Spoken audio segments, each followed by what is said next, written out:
오늘 성경은 누가복음 11장 33에서 35절까지의 말씀입니다. 모두 함께 일어나셔서 봉독하시겠습니다. 시작. 내 몸의 등불은 눈이라. 내 눈이 성하면 온 몸이 밝을 것이요 만일 나쁘면 내 몸도 어두우리라. 그러므로 내 속에 있는 빛이 어둡지 아니한가 보라. 내 온 몸이 밝아 조금도 어두운 데가 없으면 등불의 빛이 너를 비출 때와 같이 온전히 밝으리라 하시니라. 네, 할렐루야, 복된 주일입니다. 제가 왜 웃을게요? 우리 예쁜 청년님이 씩 웃어서 저도 웃었습니다. 늘 항상 저를 기쁘게 해주시는 우리 청년님 감사합니다. 네, 최근 독감 유행이라고 해요. 지금 저희 성도님들도 지금 그 주사 예방 주사 맞고 못 나오셨는데 모두들 건강에 유의하시고 건강하게 또 다음 주에 뵀으면 좋겠습니다. 네. 옛날 말에 사람의 몸을 돈으로 이렇게 따져서 전체가 만약에 1000냥이다 그러면 눈은 900냥이다 라는 말이 있대요. 그만큼 사람에게 있어서 눈이 정말 중요하다는 말일 겁니다. 요즘 저희들 보고 듣는 것들 정말 흉악하고 너무 흉측한 내용들, 뉴스들 너무 많이 올라오지 않나요? 정말 심히 우려됩니다. 포털 사이트에 올라온 뉴스들 보면 그 선정성, 폭력성, 그 흉악하고 흉측한 내용들 가감없이 너무 많이 올라와서 그 수위가 저는 위험 수준에까지 올라왔다고 생각해요. 사실 그 포털 사이트에 올라오는 많은 것들은 그냥 불특정 다수가 볼 수 있는 것들인데 그 공식적 뉴스들이 그 정도의 수준의 이야기가 난무한다는 거는 그 개인 사이트나 다른 곳에서는 더한 이야기들이 넘친다는 말일 거예요. 저는 개인적으로 굉장히 정말 심히 우려스러운 수준까지 갔다고 생각합니다. 너무 이 정도면 심각하다 할 정도로 예전에 오래전에 TV에서 그 어떤 실험을 했어요. 7살 된 아이들, 6, 7살 요 정도 아이들에게 그 만화 영화, 그 만화 애니메이션을 두 부류로 나눠서 보여주었어요. 한쪽은 만화 영화 내용이 이렇게 뭐 치고받고 싸운다거나 뭐 이렇게 좀 때린다거나 이런 내용들의 만화 영화를 보여줬고요. 한쪽은 막 허그하고 사랑해 뭐 요런 만화를 보여줬대요. 근데 이 만화를 그 폭력적인 만화를 보여준 아이들은 그 이후에 자기가 갖고 노는 장난감이나 인형을 때리고 거기에서 나오는 욕 같은 것들을 하는 것을 보여줬고요. 그 반대의 것을 사랑한다, 허그한다는 걸 보여준 아이들은 인형을 자기가 갖고 놀면서도 사랑해, 허그해 이런 것들을 실험한 적이 있어요. 근데 저는 이 원리가 어른이나 남녀나 되게 남녀 불문 다 동일하게 적용된다고 생각해요. 지금 생각하면 여러분들 기억할지 모르지만 제 또래의 만화 영화들이 사실상 이게 지금 최근의 문제는 아니에요. 지금 제 또래 봤던 만화를 한번 기억해 보세요. 뭐 보셨어요? 뭐 이게 방송으로 나가서 그런데 뭐 뽀빠이, 톰과 제리 사실 굉장한 폭력성이 그 안에 엄청나게 들어있거든요. 진짜로. 지금 아마 나중에 한번 기억해 보십시오. 엄청난 폭력성이 있는 거야. 톰과 제리 보세요. 계속 때리고 부수고 뭐 막 목 조르고 뭐 계속 그 뭐 가두고 이런 건데 사실 그거 보면서 저희들 자랐는데 좋은 건 아니라고 생각해요. 아기 때 저 그거 보고 자랐거든요. 무엇을 보고 듣는지 우리의 영혼에 정말 많은 영향을 미칩니다. 그리고 스스로 이게 센시티브하게 그게 영향을 미치는지 느낄 수 있는 사람과 아니면 무뎌서 느끼지 못할 뿐이지 우리의 영혼에, 우리의 마음에 정말 많은 영향을 미칩니다. 저는 정말 여러분들 눈을 보호하시길 진짜 권면드립니다. 진짜 눈을 보호하십시오. 눈과 귀, 우리의 육신의 눈과 귀를 보호해 주시길 저는 기도합니다. 여러분 아무거나 보고 듣지 마세요. 정말. 아무거나 보고 듣지 마십시오. 우리는 죄를 더 좋아해요. 우리는 죄를 더 좋아할 수밖에 없는 죄인들이기 때문에 죄를 찾아 탐닉하게 됩니다. 나는 아니야. 아니요. 목사인 저도 그렇습니다. 더 선정적이고 호기심 자극하는 뉴스들 클릭하잖아요, 사실은. 왜 이러지? 그리고 또 클릭하잖아요. 눈과 귀를 보호하는 것, 우리의 의지적으로 육신의 눈과 귀를 보호해야 합니다. 예전에 제가 어른들 보면 막 막장 드라마 보고 이러시거든요, 할머니, 할아버지들. 막 딴딴 따다단 이런 음악 나오고. 저는 그것도 굉장히 우려했었어요. 예전에 제가 어르신들 이렇게 핸드폰 정리해 드리냐, "뭐가 잘 안 돼." 그래서 이렇게 핸드폰 정리해 드리잖아요. 어디서 이런 흉측하고 이상한 내용을 계속 보셨는지 그 쌓여 있는 그 유튜브가 엄청나요. 이런 걸 어디서 보셨나. 정말 제가 진짜 말로 이룰 수 어디서 이런 괴상하고 요상한 것들만 보시는지 그것들 막 퍼다 날르시는 거예요, 우리 권사님들이나 할머니, 할아버지들.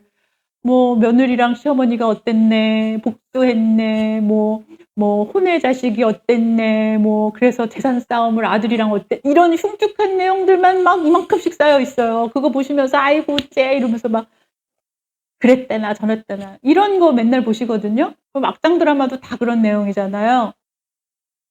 어른이라고 영혼에 안 미치지 않아요. 아이들만 보여야 되는 게 아니에요. 저는 그렇게 믿습니다. 정말 우려스러울 정도로 이 세상에 악한 것들이 가득해서 온 세상이 캄캄할 정도로 너무나 난무하고 있다고 생각해요. 그리고 정말 깨어 있어야 할 때입니다. 저희들이 지금 우리의 인생을 어느 것을 보고 가고 있는지를 살펴야 합니다. 여러분들의 인생의 목표가 무엇입니까? 우리 크리스찬들의 인생의 목표는 세상 사람들과는 분명히 달라야 할 거예요. 왜냐하면 우린 예수를 그리스도라고 고백했고 예수가 우리의 구세주입니다라고 고백하면서 그 믿음으로 다시 태어난 사람들이잖아요. 거듭난 자들이잖아요. 그동안 세상 사람들하고 같은 곳을 보고 걸어갔다면, 같은 목표로 이 인생을 우리가 살아갔다면 이제는 돌아서서 예수 그리스도께로 돌아서서 거듭난 사람으로 살아가는 것이 맞는 것이잖아요. 성경에 우리 그 이야기들이 가득하잖아요. 왜 다시 태어난다고 표현하셨겠어요? 그냥 "너는 이제 착한 사람으로 잘 살아"가 아니잖아요. 예수님을 나의 구세주입니다 라고 고백하고 우리가 그리스도인이 됐다는 것은 거듭난 자, 다시 태어난 자라고 하셨어요. 죽었다가 태어난 자예요. 돌이킨 자입니다. 그 길이 아니라 돌이킨 자예요. 그게 그리스도인이잖아요. 그런데 우리는 여전히 "나는 그리스도인입니다 라고 말은 하는데 예전하고 똑같은 것을 보고 걸어가고 있다면 우리 생각해 보아야 하지 않을까요? 우리의 인생의 목적이 무엇인지를 알아야 우리의 목표도 거기에 맞춰서 살아갈 텐데 인생의 목적을 모르기 때문에 삶의 목표들도 다 제 갈 길로 가는 거예요. 여러분들의 인생의 목적은 무엇입니까? 여러분들의 인생의 목적이 뭐예요? 돈 많이 버는 건가요? 성공하는 건가요?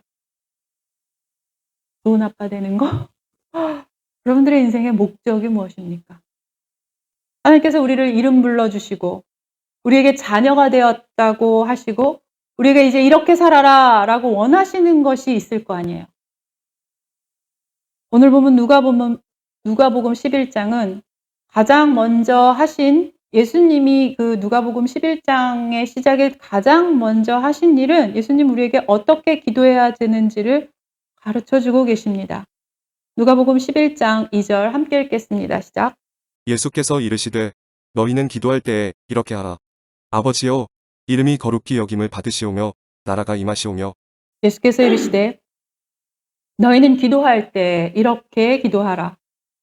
아버지의 이름이 거룩히 여김을 받으시오며 나라가 임하오시며. 이게 마태복음, 마가복음에는 그의 나라와 그의 의를 먼저 구하라 라고 말씀하시거든요. 하나님의 나라가 임하시기를 기도하라고 말씀하세요. 마태복음은 이 말씀 이전에, 동일한 말씀 이전에 무엇을 먹고 마실까 염려하지 말아라. 이런 것들은 모두 너희들에게 있어야 할 것을 아버지 하나님이 알고 계셔. 그러면서 하나님의 나라를 너희들은 먼저 구해야 해. 라고 말씀하십니다. 함께 읽을까요? 시작. 그러므로 염려하여 이르기를 무엇을 먹을까? 무엇을 마실까? 무엇을 입을까 하지 말라. 이는 다 이방인들이 구하는 것이라. 너희 하늘 아버지께서 이 모든 것이 너희에게 있어야 할 줄을 아시느니라. 그런즉 너희는 먼저 그의 나라와 그의 의를 구하라. 그리하면 이 모든 것을 너희에게 더하시리라. 아멘. 예수님께서는 이 말씀을 먼저 하셨어요. 우리가 어떻게 기도해야 될까요? 너희 먹고 마시는 것을 기도하지 마. 그것은 너희들에게 있어야 할 줄 알아. 너희는 하나님의 나라를 먼저 구하라. 하나님의 나라가 임하기를 구하라. 라고 말씀하시거든요.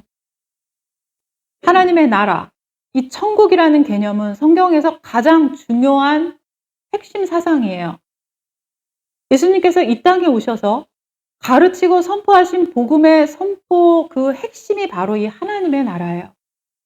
그래서 우리에게 가장 먼저 기도할 것이 그의 나라, 하나님의 나라가 임하기를 기도하라고 가르쳐 주셨습니다. 우리는 거듭난 자로서 이제부터는 하나님의 나라를 살아가야 하는 사람들이에요. 우리의 인생의 방향성은 이것으로 가는 거예요. 우리의 인생의 목표는 하나님의 나라를 살아가는 겁니다. 우리의 먹고 마실 것은 아세요, 하나님이. 우리가 구할 것은 하나님의 나라로 살아가는 사람이에요. 하나님의 나라를 살아가는 사람들입니다. 오늘 본문에서 하나님의 나라를 구하라고 기도를 가르쳐 주신 다음에 예수님께서 하신 일은 누가복음 11장에서 예수님께서 하신 일은 말 못하는 귀신 들린 자를 고쳐주는 이야기가 나와요. 평생 말을 못하던 사람들이 예수님께 고침을 받아서 말을 하게 됐어요. 평생 장애를 갖고 있던 사람이 기적적으로 예수님께 고침을 받아서 말을 하게 되었어요. 이런 기적이 일어나자 사람들은 두 가지로 반응해요. 한 가지는 예수님의 권능을 찬양합니다. 다른 한쪽은 그 기적을 보고 비난하고 조롱해요. 참 이상하지 않나요? 평생 아픈 사람이 나았잖아요. 그 기적을 보고 왜 이렇게 다른 반응을 보이는 것일까요? 이들의 마음의 눈은 장님과 같이 멀어 있기 때문이에요. 이 사람들의 마음이 어둡고 그 어두움이 가득한 사람들이에요. 예수님의 기적을 기적으로 받아들이지 못할 정도로 마음이 어둡고 볼 수 없는 자들이에요. 이들은 하나님의 나라가 올 것을 누구보다 기다리고 고대하고 늘 항상 그것을 바라보며 열망했던 바리새인들, 종교 지도자들이었어요. 이들은 누구보다 말씀에 통달했습니다. 말씀을 암송했고요. 하루에 몇 번씩 회당에 나가 기도했던 사람들이었어요. 율법을 따라 산다고 자부하던 사람들이었어요. 매일 회당에 나가서 말씀을 암송하고 서로 모여서 그런 예배를 드린다고 자부했던 사람들이에요. 그런데 그 영의 눈은 어두워져서 진정한 하나님의 나라를 볼 수 없었어요. 자신들을 하나님의 나라로 데려가줄 메시아를 기다리고 있다고 말은 했지만 정작 그 메시아가 눈앞에 왔을 때에 그들은 볼 수 없는 눈먼 자였던 거예요. 그들의 마음이 어둠이 가득했기에 눈에 보이는 것조차도 볼 수 없는 눈먼 자가 되었습니다. 누가복음 11장 29, 30절 함께 읽습니다. 시작. 무리가 모였을 때 예수께서 말씀하시되 이 세대는 악한 세대라 표적을 구하되 요나의 표적 밖에는 보일 표적이 없나니 요나가 니느웨 사람들에게 표적이 됨과 같이 인자도 이 세대에 그러하리라. 아멘. 예수님의 기적을 보고 있으면서도 봤으면서도 믿지 않았어요. 그런데 이들은 표적을 구합니다. 또 다른 표적을 구합니다. 그 표적을 구하는 자들에게 예수님은 당시 악한 세대라고 말씀하셨어요. 예수님은 많은 병자를 고쳐주셨고 죽은 자를 살리셨어요.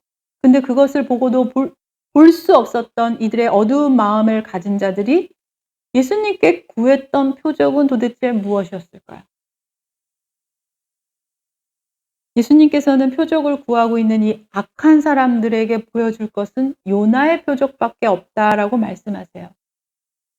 요나는 하나님의 명령으로 니느웨에 가서 회개할 것을 전하라라고 하셨지만 순종하기 싫어했어요. 그래서 요나는 배를 타고 도망칩니다. 그러다가 결국은 이런저런 일로 바다에 빠지게 되고요. 큰 물고기 뱃속에 3일 동안 들어가 있다가 기적적으로 하나님이 살려주셨어요. 결국 요나는 돌아와서 니느웨에 가서 사람들에게 회개하라고 선포합니다. 그리고 니느웨 사람들은 이 요나의 말을 듣고 회개하고 하나님의 진멸을 면하게 돼요. 이 이야기 아실 겁니다. 요나는 니느웨가 멸망하길 원했던 사람이에요. 니느웨는 아수르의 수도예요. 아수르라는 도시의 수도입니다. 아수르라는 나라의 수도예요. 아수르는 오랜 시간 동안 이스라엘 백성들을 괴롭혔고요. 북이스라엘을 멸망시켰던 나라예요. 그리고 역사적으로 니느웨 사람들은 이렇게 잔인하고 좀 포악했다고 해요. 자신보다 약한 민족들을 무자비하게 죽였고 자신들의 영역을 넓혀갔고요. 자기 민족들끼리도 서로 계속 전쟁하고 피를 흘리는 걸 좋아하고 즐겨했던 민족이었다고 기록해요. 그런데 하나님은 이런 민족에게조차 회개의 기회를 주시기 위해서 요나를 선택하셨고 하나님의 말씀을 전하라고 하셨던 거예요. 40일이 지나면 니느웨는 멸망하고 무너질 것이니 지금이라도 회개하고 돌이키라. 그리하면 하나님께서 회개한 백성들을 그 재앙에서 면하게 하실 것이라 하는 메시지였어요. 요나가 바다에 빠져 물고기 뱃속에서 3일을 있다가 살아난 표적. 이 엄청난 기적이죠. 이 표적보다 사실은 요나 자체 스스로가 하나님이 어떤 분이신지를 보여주는 표적이 되었던 거예요. 요나의 표적이라는 게 뱃속에서 3일 있다가 기적으로 살아났습니다. 그 기적을 넘어섭니다. 하나님은 아무리 잔혹한 사람이라고 해도 또 자신의 사랑하는 이스라엘 백성과 적대적이었던 민족이었다고 해도 그들이 하나님께로 돌아오기를 원하시는 분이라는 것을 요나를 통해 보여주셨어요. 이것이 바로 요나의 표적입니다.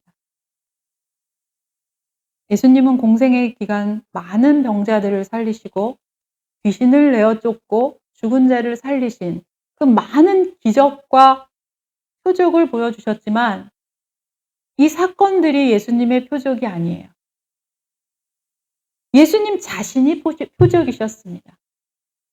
예수님을 믿고 예수님의 말씀에 순종하면 어떤 악한 자라도 예수님을 믿기만 하면 하나님의 나라에 들어가서 살아갈 수 있다라는 그 표적이 바로 예수님 자신이었던 거예요. 요나의 표적이라는 게 바로 이런 표적을 말합니다. 우리는 살아가면서 예수님을 믿는다고 하면서 기적을 정말 많이 구하죠. 내 삶의 많은 일들을 만나게 되면 하나님께서 내게 기적을 베풀어 주십시오. 정말 이건 불가능한 한 일이니까 주님 도와주십시오. 기적이 아니면 안 됩니다라고 기도하잖아요. 물론 저도 제 인생에 정말 많은 기적을 하나님께서 베풀어 주셨어요. 일반 사람들은 믿어지지 않을 정말 크고 다양한 많은 기적들을 제 삶에 보여주셨고 일으켜 주셨습니다. 저는 그게 하나님께서 저에게 베풀어 주신 기적이라는 것을 믿고 있고 알고 있어요. 그러나 우리 그리스도인들은 이렇게 표적을 구하는 사람들이 아니라 하나님께서 진정으로 어떤 하나님이신지를 보여주는 표적이 되는 사람이 되어야 합니다. 그리스도인은 스스로가 하나님을 나타내는 표적이 되는 사람으로 살아야 해요.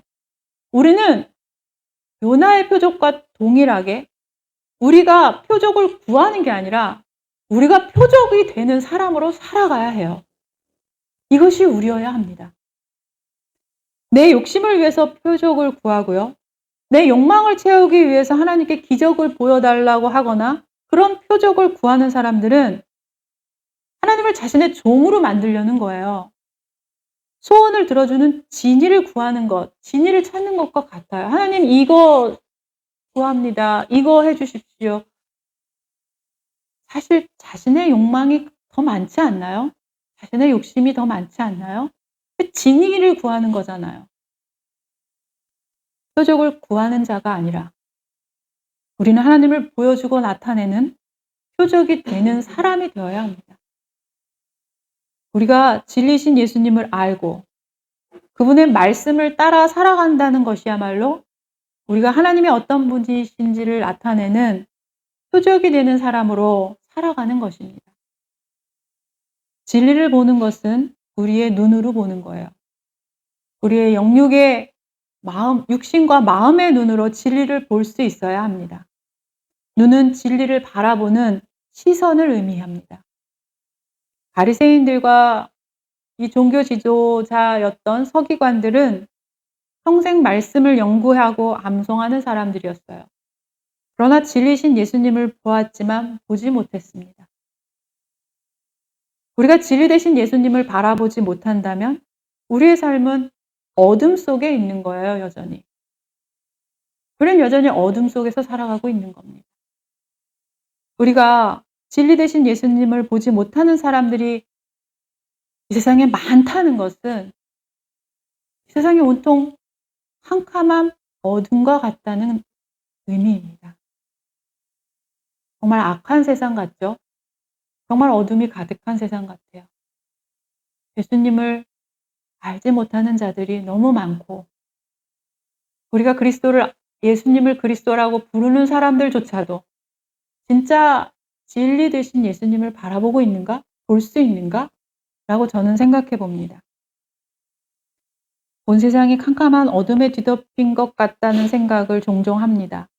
마음이 아프고 기도할 수밖에 없다라는 마음이 최근 들어 더 많이 들어요. 너무 심각할 정도로 마치 어떤 무슨 공기를 이렇게 갖다 부으는 것처럼 너무 많은 이 어둠의 세력들, 이 어둠이 덮인 것 같다라는 생각을 했어요. 그런데 아무리 온 세상이 이렇게 어둡고 캄캄해도 한 사람의 빛된 자로 살아간다면 그 빛이 하나가 둘이 되고 셋이 되면 세상은 밝아지지 않을까라고 저는 믿습니다. 그래서 저는 이 시를 참 좋아합니다. 나 하나 꽃 피어, 조동아 시인의 시예요. 나 하나 꽃 피어 풀밭이 달라지겠냐고 말하지 말아라. 내가 꽃 피고 나도 꽃 피면 결국 다른 방식으로 풀밭이 온통 꽃밭이 되는 것 아니겠느냐. 나 하나 물들어 산이 달라지겠냐고도 말하지 말아라. 내가 물들고 너도 물들면 결국 온 산이 활활 타오르는 것 아니겠느냐. 저는 이 시를 처음에 노래로 처음 들었어요. 가수가 부르는. 근데 순간 이게 감동이 너무 되어서 눈물이 났어요. 이게 가곡이라고만 생각을 했거든요. 근데 저는 듣는 순간 하나님의 나라를 생각했어요. 아, 하나님이 이렇게도 나한테 말씀하시네. 저는 늘 항상 이 마음을 품고 살았어요. 근데 와, 이걸 어떻게 이렇게 시로 표현했지? 그 감동이 너무 밀려왔어요. 그래서 이 시를 찾아봤어요. 이 시인이 목사님이시더라고요. 아, 그때서야 제 느낌과 감동이 이해가 되었어요. 나 하나 꽃 피어 풀밭이 달라지겠냐고 말하지 말아라. 당신 하나 예수 그리스도를 믿는 그리스도인으로 산다고 이 캄캄한 어두운 세상이 달라지겠냐. 그 세상은 말할 겁니다. 그러나 저는 그렇게 생각하지 않습니다. 내가 하나가 둘이 되고 둘이 셋이 되면 정말 꽃밭이 되지 않겠습니까? 전 그걸 믿습니다. 우리가 현재 살아가면서 하나님의 나라를 살아간다는 것은 하나님이 다스리시는, 통치하는 곳에서 사는 거예요. 그것은 하나님의 세상이죠. 누가복음 17장 21절 함께 읽습니다. 시작. 또 여기 있다. 저기 있다고도 못하리니 하나님의 나라는 너희 안에 있느니라. 아멘. 하나님의 나라는 너희 안에 있느니라. 하나님의 나라, 하나님께서 통치하시고 주권을 갖고 계신 하나님의 나라, 곧 하나님의 뜻이 이루어지는 곳이에요. 예수 그리스도의 복음으로 구원을 얻은 자에게 주어지는 나라입니다. 그 나라는 이미 임했기 때문에 구원받은 자는 하나님의 나라를 즐거움으로 누려야만 합니다. 누릴 수 있습니다. 하나님이 다스리고 그 말씀을 따라 살아가는 곳이 하나님의 나라에 살아가는 거예요. 아무리 세상이 어둡고 컴컴하다고 해도 우리가 눈을 열어 진리이신 예수님을 바라볼 수 있고요. 그래서 그 진리의 예수님을 따라가고 그 말씀대로 살아간다면 그게 하나님께서 통치하시는 나로 살아가는 모습이에요. 그렇다면 우리는 오늘도 하나님의 나라를 살아가고 있는 거예요. 이것이 우리가 하나님의 나라로 이 땅에서 살아가고 있는 모습이라는 거죠. 이것이 우리가 기쁨으로 하나님의 나라를 누리고 있다는 겁니다. 오늘 말씀 다시 한번 읽을까요? 시작. 내 몸의 등불은 눈이라. 내 눈이 성하면 온 몸이 밝을 것이요. 만일 나쁘면 내 몸도 어두우리라. 그러므로 내 속에 있는 빛이 어둡지 아니한가 보라. 내 온 몸이 밝아 조금도 어두운 데가 없으면 등불의 빛이 너를 비출 때와 같이 온전히 밝으리라 하시니라. 아멘. 하나님의 나라는 하나님께서 통치하는 곳이에요. 어둠이 있는 곳은 하나님이 통치하는 곳이 아니라 사탄이 통치하는 곳입니다. 우리 안에 어두운 곳이 있는지 살펴야 하는 이유는 우리가 정말 온전하게 하나님의 나라를 살아내고 있는가 그것 때문이에요. 우리가 하나님의 나라를 살지 못한다면 그 천국의 기쁨을 오늘 이 땅에서 살아내고 있지 못한다면 그것을 경험하지 못했다면 우리는 죽어서 육신이 다해서 영원한 천국으로 가서 누리는 것도 못할 수도 있어요. 우리가 이 땅에서 하나님의 나라를 살아보고 이 땅에서 그 천국을 맛보고 누리고 즐거움을 아는 사람이 죽어서 가는 곳이 천국이거든요. 근데 그 경험을 못하면서 어떻게 천국을 가요? 지금 천국을 살아본 사람은 그 하나님의 나라를 누리는 사람이 육신을 다해서 영원한 천국으로 가서 누리게 되는 거예요. 우리는 지금 세상에서 빛된 자로 살아가는 자들입니다. 믿으십니까? 우리 안에 어두운 곳이 있는지 살피라라는 오늘의 말씀을 저는 여러분들에게 오늘 이 아침 꼭 전하고 싶었습니다. 저에게도 전하고 싶었습니다. 여러분들의 눈은 지금 무엇을 바라보고 계십니까? 어디를 바라보고 계십니까? 여러분들의 인생의 목표는 무엇입니까? 내 눈은 무엇을 쫓고 있습니까? 영육의 눈을 오직 주님께 시선을 맞추시길 축원합니다. 영육의 눈을 보호해달라고 기도하고 의지를 들여서 어두운 곳에서 나오시길 소망합니다. 육의 눈도 보호하십시오. 육의 귀도 보호하십시오. 영혼에 영향을 미칩니다. 주님 내 힘으로 안 돼요. 저는 왜 오늘도 죄를 졌을까요? 우리의 의지를 드릴 수 있는 거는 정말 눈을 보호하십시오. 내 눈으로 지은 죄라고 하는데 저는 우리가